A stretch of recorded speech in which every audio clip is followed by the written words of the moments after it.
Et ben voilà, comme tout bon biopic musical qui se respecte, tu sors de la salle, t'as juste envie d'écouter la musique du King.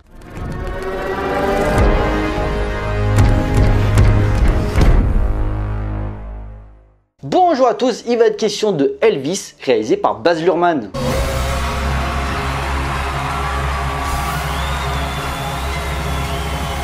The greatest show on earth.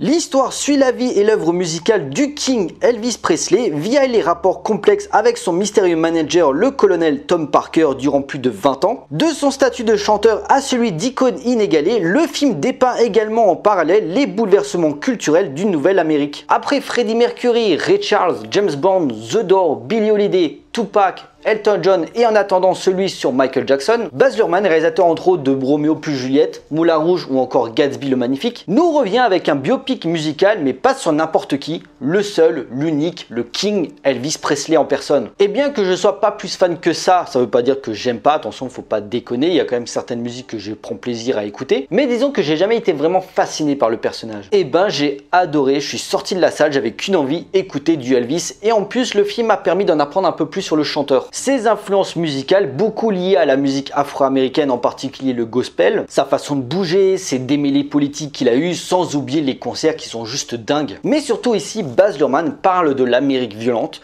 raciste et survoltée contre ce qui n'est pas en accord avec les idéaux des hautes sphères. Par le prisme de Elvis, surexploité comme une bête de foire, par son pouvoir du sensationnel et comment électriser les foules. En particulier son fameux déhanché qui a créé la polémique, un blanc sur scène qui bouge comme un noir, oh, sacrilège. Mais également comme toute star incontestée, un homme fragile qui a toujours eu ce besoin de se sentir aimé et malheureusement entouré de personnes mal intentionnées qui ont su tirer profit de son succès. On connaît la suite, Elvis mourra à 42 ans d'une crise cardiaque, mais 45 ans après sa mort, son impact dans la musique reste intact. Le film, bien que je l'attendais quand même, j'avais quelques réserves en particulier sur deux sujets. En premier lieu, son réalisateur, Baz Luhrmann, jamais vraiment aimé son style, que ce soit dans Roméo plus Juliette, Moulin Rouge ou encore Australia, faut pas l'oublier celui-là. Et bizarrement, j'avais adhéré à sa proposition dans The Great Gatsby. Et ici, sa devise habituelle, The Show Must Go On. Sa mise en scène débridée, que ce soit dans le montage, toujours très cut et rythmé aux sonorités, ses plans de caméra toujours en mouvement, ainsi que son tourbillon d'images pétantes à l'image, s'accorde parfaitement à l'univers d'Elvis qui vivait sa vie à 100 à l'heure. Le film n'a aucun temps mort et pourtant dans un biopic, il y a toujours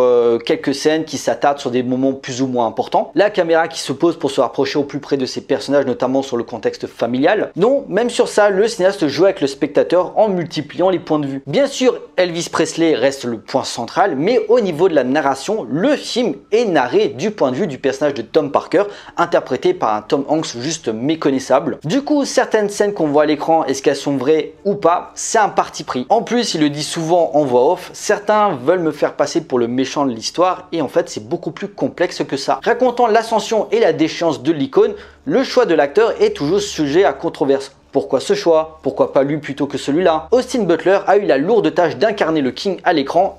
Quelle révélation! Venant à la base de chez Disney, il arrive parfaitement à démontrer toute sa palette d'acteurs pour jouer celui qui a fait rêver toute une génération. Son regard hypnotique, son intonation, sa gestuelle. Quand on joue Elvis, on joue une légende et le résultat à l'écran est juste bluffant. T'as l'impression de voir Elvis tellement tu y crois. La caméra est braquée sur lui, il attire tous les regards. Certes, la deuxième partie est plus calme que la première, mais n'en est pas pour autant moins intéressante. Le but n'est pas juste de montrer les moments glorieux, mais aussi les moments les plus sombres. La perte de sa mère, ses problèmes d'argent, ses médocs qui prenaient à l'appel pour suivre le rythme des concerts, son obsession de la démesure jusqu'à sa fin tragique avec ses kilos en trop, si bien qu'il pouvait à peine se déplacer. Et bien sûr, sa relation compliquée avec Tom Parker. Tom Hanks, à contre-courant de ses rôles habituels, clairement l'une des causes de sa disparition. Un présario machiavélique, méchant jusqu'à la caricature, faite d'entourloupe, qui aura pleinement profité de son poulain pour s'en mettre plein les poches. Un véritable profiteur où les prothèses sur Tom Hanks le rendent vraiment malaisant, tout en jouant sur la tendresse d'Elvis pour mieux l'amadouer. Je pense en particulier à la scène du manège à miroir où Elvis est au centre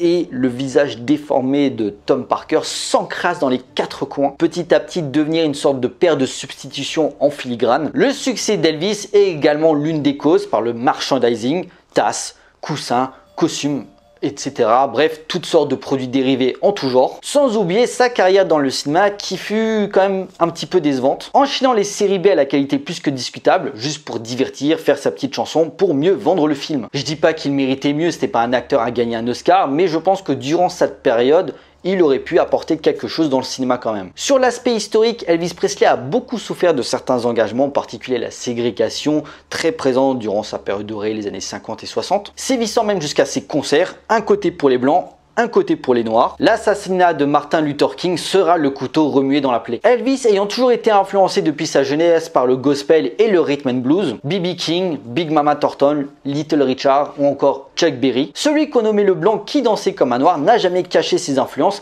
et n'hésitait pas à rendre hommage à ces artistes interdits à la radio. Une vraie frénésie s'empare du long métrage, pouvant donner le tournis à ceux qui ne connaissent pas le cinéaste ou justement ceux qui détestent son travail. Il accentue sa narration avec des trouvailles visuelles qui ont de la gueule, entre split screen, fondu enchaîné ainsi que séquences animées en BD. Elvis a toujours été un fan de comics, en particulier celui de Captain Marvel. Une identité visuelle qui iconise parfaitement l'aura du chanteur, son déhanché bien sûr, mais également ça, qui aura une grande incidence sur sa vie privée et professionnelle. Cette envie de réalisme dans son comportement, dans ses costumes, feront clairement plaisir aux fans. Vous en aurez pour votre argent, le film a une durée très généreuse de 2h40. Bref, en même temps, c'est Elvis, il y avait beaucoup de choses à raconter, c'est normal. Un biopic démesuré, mais qui pourrait faire grincer des dents sur certains choix musicaux. La soundtrack en particulier, que les musiques d'Elvis soient présentes, Unchained Melody, Suspicious Man, Hound Dog, Trouble, c'est normal. Mais les musiques que Elvis ne chante pas, mais qui sont récentes,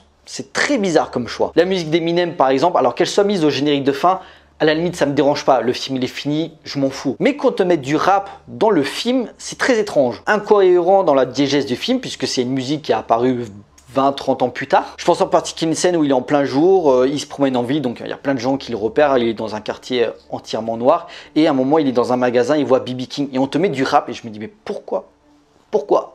Donc ça peut diviser les critiques et le public. Mais pour le reste, c'est un spectacle purement jubilatoire. Vous sortez de la séance, vous aurez envie de danser sur ces chansons légendaires. Si Elvis est surnommé le King, c'est pas pour rien. Donc oui, je vous conseille grandement de voir le biopic sur Elvis réalisé par Baz Luhrmann. Et pourtant, comme je dis, je suis pas plus fan que ça de son travail, mais je me suis éclaté et je trouve, par rapport au cinéaste, que Elvis est sûrement son film le plus maîtrisé en termes de mise en scène. En conclusion, si Baz Luhrmann ne prétend pas vouloir dresser un portrait véridique de la star, son biopic sur Elvis est avant tout une déclaration d'amour au King et de son impact dans la culture populaire. Dominé par un Austin Butler au sommet et un Tom Hanks toujours juste, le film reste captivant et remarquable malgré certains choix qui peuvent déranger. Le cinéaste nous enflamme et nous rappelle par ses performances sur scène tout l'héritage d'Elvis sur la musique et pourquoi il reste indémodable. Un spectacle grandiose et enivrant qui tient toutes ses promesses, pas besoin d'être fan d'Elvis pour voir à quel point sa légende continue de s'écrire à voir absolument. Voilà, cette vidéo est à présent terminée, j'espère qu'elle vous a plu, n'hésitez pas à liker, à partager comme d'habitude, n'hésitez pas à me laisser des commentaires pour me dire ce que vous avez pensé du film, j'ai hâte d'avoir vos avis, pensez à me suivre sur les différents réseaux sociaux pour suivre l'actualité de la chaîne et surtout, abonnez-vous pour la soutenir. Pour nous, on se retrouve pour une prochaine vidéo, d'ici là, portez-vous bien, allez voir des films,